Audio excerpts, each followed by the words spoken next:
அன்பு நேயர்களே வணக்கம். லோகா சமஸ்தா சுகினோ பவந்து, வாழ்க வளமுடன். இன்றைய பஞ்சாங்கம் மற்றும் இன்றைய நாளுக்குண்டான சிறப்புகளையும் விரதாதி விசேஷங்களையும் பற்றியும் பார்க்கலாம். புதன்கிழமை ஜூலை மாதம் 3ஆம் நாள், குரோதி ஆண்டு ஆணி 19ஆம் தேதி.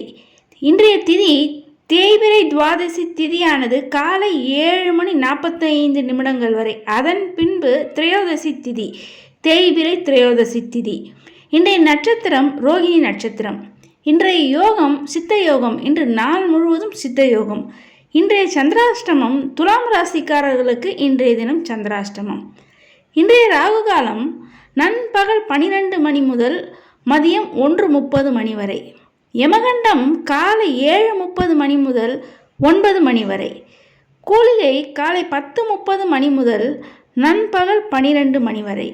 இன்றைய நல்ல நேரம் என்கின்ற சுபகோரைகள் காலை 6 மணி முதல் 7 மணி வரை, 9 மணி முதல் 10 மணி வரை, நண்பகல் 1:30 மணி முதல் மாலை 3 மணி வரை, மாலை 4 மணி முதல் 5 மணி வரை, இரவு 7 மணி முதல் 10 மணி வரை.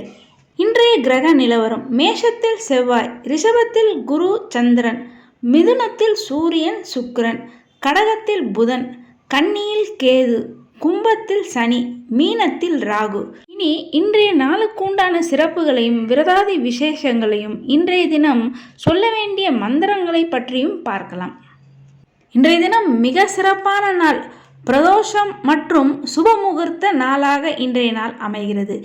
இன்றைய தின பிரதோஷம் ஆனி மாத தேய்பிறை புதவார பிரதோஷம். மிக மிக விசேஷமானது. புதன்கிழமை அன்று இந்த பிரதோஷ நாளில் சிவபெருமானை வழிபாடு செய்ய குழந்தைகள் கல்வியில் மிகவும் சிறந்து விளங்குவார்கள். எனவே இன்றைய தினம் அவசியம் மாலையில் அருகிலுள்ள ஆலயங்களுக்கு உங்கள் குழந்தைகளை கட்டாயம் அழைத்து சென்று அங்கு நடைபெறும் பூஜை ஆராதனைகளை எல்லாம் கண்குளிர கண்டு தரிசனம் செய்து சிவ வழிபாட்டை மேற்கொள்ளும் போது குழந்தைகள் கல்வியில் சிறந்து விளங்குவதோடு நல்ல நினைவு ஆற்றல், நல்ல புத்தி கூர்மை, கல்வியில் நல்ல முன்னேற்றம், நல்ல உடல் ஆரோக்கியம் என்பது நிச்சயம் உண்டாகும். பிரதோஷம், அதாவது திரையோதசி திதியை தான் பிரதோஷம் என்று நாம் வழிபாடு செய்கிறோம். அதாவது அமாவாசை பௌர்ணமி அடுத்து வரும் 13ஆம் நாள், அந்த திரையோதசி திதி தான் சிவபெருமானுக்கு மிகவும் உகந்த பிரதோஷமாகும். இந்த பிரதோஷ நாள், அந்த பிரதோஷ வேலை, அதாவது மாலை 4:30 மணி முதல் 6 மணி வரை, அந்த பிரதோஷ வேளையில் இந்த பிரதோஷ தினத்தன்று சிவபெருமானை வழிபாடு செய்வதும், சிவபெருமானுக்கு பூஜை ஆராதனை அபிஷேகங்கள் எல்லாம் செய்து வழிபாடு செய்வதும், அல்லது அருகிலுள்ள ஆலயங்களுக்கு சென்று அங்கு நடைபெறும் அபிஷேக ஆராதனைகளை கண்குளிர கண்டு தரிசனம் செய்வது என்பது மிக சிறப்பான அற்புதமான பலன்களையெல்லாம் தரக்கூடியதாக அமையும். தினமும் ஆலயங்களுக்கு சென்று வழிபாடு செய்ய முடியாதவர்கள் கூட இந்த பிரதோஷ நாட்களில், இந்த பிரதோஷ வேளையில் நீங்கள் அவசியம் அருகிலுள்ள ஆலயங்களுக்கு சென்று வழிபாடு செய்வதன் மூலம் அற்புதமான பலன்கள் எல்லாம் நிச்சயம் உண்டாகும். பாவங்களை போக்கும் இந்த பிரதோஷம், அதாவது நம்முடைய அனைத்து பாவங்களையும் தோஷங்களையும் போக்கக்கூடிய பகவான் தான் இந்த சிவபெருமான். இந்த சிவபெருமானுக்கு உகந்த இந்த பிரதோஷ தினத்தில், அந்த பிரதோஷ வேளையில் சிவபெருமானை வணங்கி அன்று நாள் முழுவதும் சிவபெருமானுடைய திருநாமங்களை தொடர்ந்து சொல்லிக்கொண்டே இருப்பது, அவன் அருளாலே அவன்தாள் வணங்கி என்ற திருவாசக வரிகளுக்கேற்ப அந்த சிவபெருமானுடைய அருள் இருந்தால்தான் அந்த சிவபெருமானை நாம் தரிசனம் செய்ய முடியும். அந்த சிவபெருமானுடைய அருளை பெறுவதற்கு நாம் என்ன செய்ய வேண்டும்?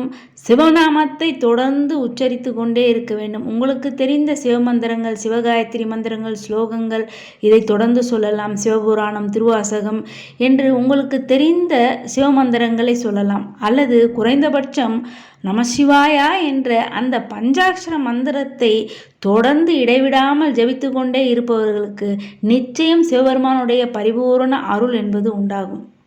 இன்றைய பிரதோஷ நாளில் சிவபெருமானுக்கு மிகவும் பிடித்த இந்த ஒரு பாடலை சொல்லி நீங்கள் வழிபாடு செய்வதும், உங்கள் குழந்தைகளை இந்த பாடலை பாட சொல்லி நீங்கள் சொல்லி குழந்தைகளை திரும்ப சொல்லி வழிபாடு செய்ய வைப்பது என்பது மிக மிக அற்புதமான பலன்களை தரக்கூடியதாக அமையும்.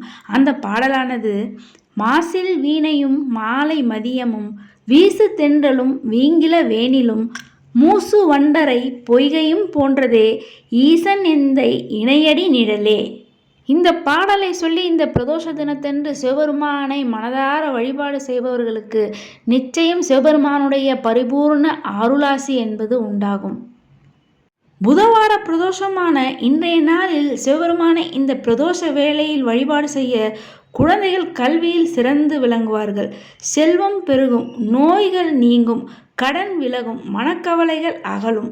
இந்த பிரதோஷ தினத்தில் யாரெல்லாம் முறைப்படி நந்தியம்பெருமானையும் சிவபெருமானையும் வணங்கி வழிபாடு செய்கிறார்களோ அவர்கள் வாழ்வில் எல்லா வளங்களையும் நலன்களையும் பெறுவார்கள். இந்த பிரதோஷ தினத்தன்று நீங்கள் ஆலயங்களுக்கு செல்லும்போது அவசியம் அன்றைய தினம் அபிஷேக பொருட்கள், அதாவது உங்களால் முடிந்த அபிஷேக பொருட்களை நீங்கள் வாங்கி சென்று ஆலயத்திற்கு தருவது என்பது மிகவும் சிறந்ததாகும். ஆலயத்திற்கு செல்பவர்கள் அன்றைய தினம் அந்த பிரதோஷ வேளையில் நந்தியம்பெருமானுக்கு செய்யும் அபிஷேக ஆராதனைகளை எல்லாம் தரிசனம் செய்து அதன் பிறகு சிவபெருமானுக்கு நடைபெறும் அபிஷேக ஆராதனைகளை கண்குளிர கண்டு பிறகு அங்கு பிரதோஷ காலத்தில் பார்வதியுடன் கூடிய சந்திரசேகரர் ரிஷப வாகனத்தில் ஆலயத்தை 3 முறை வலம் வருவார்கள். அதை அவசியம் தரிசனம் செய்ய வேண்டும். முதல் சுற்றில் செய்யப்படும் வேத பாராயணத்தையும், 2ஆம் சுற்றில் செய்யப்படும் திருமுறை பாராயணத்தையும், 3ஆம் சுற்றில் நாதஸ்வர இன்னிசையுடன் சந்திரசேகர மூர்த்தி ரிஷப வாகனத்தில் பார்வதி தேவியுடன் வலம் வரும்போது நாமும் உடனிருந்து வலம் வந்தபடி அதை கேட்க வேண்டும். அப்போதுதான் பிரதோஷ வழிபாடு என்பது நிறைவு பெறும். இந்த ஆனி மாத தேய்பிறையில் வரக்கூடிய இந்த புதவார பிரதோஷ தினத்தன்று சிவபெருமானே இந்த பிரதோஷ வேளையில் நாம் வழிபாடு செய்வதால் சூரிய கிரக தோஷங்கள் அனைத்தும் நீங்கும். கண் பார்வை குறைபாடுகள் ஏதாவது இருந்தால் அது அனைத்தும் நீங்கும். மேலும் இந்த பிரதோஷ வேளையில் உங்களால் முடிந்த அபிஷேக பொருட்களை நீங்கள் அபிஷேகத்திற்கு வாங்கி தந்து நந்தியம்பெருமானையும் சிவபெருமானையும் வழிபாடு செய்ய பூர்வ ஜென்ம வினைகள் என்பது முற்றிலுமாக நீங்கும். அது மட்டுமல்லாமல் சுபகாரிய தடைகள் நிச்சயமாக நீங்கி வீட்டில் திருமணம் போன்ற சுபகாரியங்கள் விரைவில் நடைபெறும். மேலும் வேலையில் இருப்பவர்கள் உயர் பதவியை எதிர்பார்த்து கொண்டிருப்பவர்களுக்கு அந்த உயர் பதவி என்பது விரைவிலேயே அவர்களுக்கு கிடைக்கும். எனவே இந்த தேய்பிறை பிரதோஷ விரத தினத்தை தவறாமல் கடைபிடித்து அருகில் உள்ள ஆலயங்களுக்கு சென்று சிவபெருமானையும் நந்தியம்பெருமானையும் அனைவரும் தவறாமல் வழிபாடு செய்து அனைத்து நலன்களையும் பலன்களையும் நிச்சயம் பெற வேண்டும். அடுத்ததாக இன்றைய தினம் ஒரு முழு சுபமுகூர்த்த நாளாக இன்றைய நாள் அமைகிறது. அதாவது ரோகிணி நட்சத்திரம், நட்சத்திரங்களிலே மிகவும் சிறப்பான ஒளி பொருந்திய நட்சத்திரம். அது மட்டுமல்லாமல் 27 நட்சத்திரங்களுள் சந்திர பகவானுக்கு மிகவும் பிடித்தது இந்த ரோகிணி நட்சத்திரமாகும். எனவே இந்த ரோகிணி நட்சத்திரமும் புதன்கிழமையும் சேர்ந்து வரக்கூடிய இன்றைய நாள் என்பது ஒரு முழு சுபமுகூர்த்த நாளாக அமைகிறது. எனவே இன்றைய நாளில் எல்லா நல்ல காரியங்களையும் சுபமுகூர்த்த காரியங்களையும் செய்வதற்கு மிக மிக உகந்த நாளாகும். பெண் பார்க்க, வரன் பார்க்க, ஜாதக பரிவர்த்தனைகள் செய்வதற்கு, குழந்தைகளுக்கு பெயர் சூட்டுவதற்கு, விருந்துண்பதற்கு, குழந்தைகளுக்கு கல்வி துவங்குவதற்கு என அனைத்து நல்ல காரியங்களை செய்வதற்கு இன்றைய நாள் ஒரு மிக சிறப்பான நாளாக அமைகிறது. அது மட்டுமல்லாமல் தோஷ பரிகாரங்கள் ஏதாவது செய்வதாக இருந்தால் அதற்கும் இன்றைய நாள் ஒரு சிறப்பான நாளாகும். யாகம் செய்வதற்கும் மிக உகந்த நாளாக இன்றைய புதன்கிழமை ரோகிணி நட்சத்திரத்துடன் கூடிய நாள் அமைகிறது. மேலும் திருமணத்திற்கு உண்டான அனைத்து ஏற்பாடுகள் செய்வதற்கும், திருமணம் செய்வதற்கும் இது தேய்பிறையாக இருந்தாலும் ஒரு முழு சுபமுகூர்த்த நாளாக இன்றைய நாள் அமைகிறது. எல்லா சுபகாரியங்கள் செய்வதற்கும் மிக உகந்த நாள் கிழமை புதன்கிழமை. நட்சத்திரம் மிக மிக உகந்த நட்சத்திரம் ரோகிணி நட்சத்திரம். எனவே இன்றைய நாளில் அனைத்து சுபகாரியங்களையும் நல்ல காரியங்களையும் செய்வதற்கு ஒரு முழு சுபமுகூர்த்த நாளாக இன்றைய நாள் அமைகிறது. அன்பு நேயர்களே, இது போன்று தினமும் பஞ்சாங்க விவரத்தையும் அன்றைய நாளுக்கு உண்டான முக்கிய விரதாதி விசேஷங்களை பற்றி தெரிந்து கொள்வதற்கு நமது சேனலை இதுவரை சப்ஸ்கிரைப் செய்யாத அன்பர்கள் சப்ஸ்கிரைப் செய்து பெல் பட்டனை அழுத்தி தொடர்ந்து இணைந்து ஆதரவு தர அன்புடன் கேட்டுக்கொள்கிறேன்.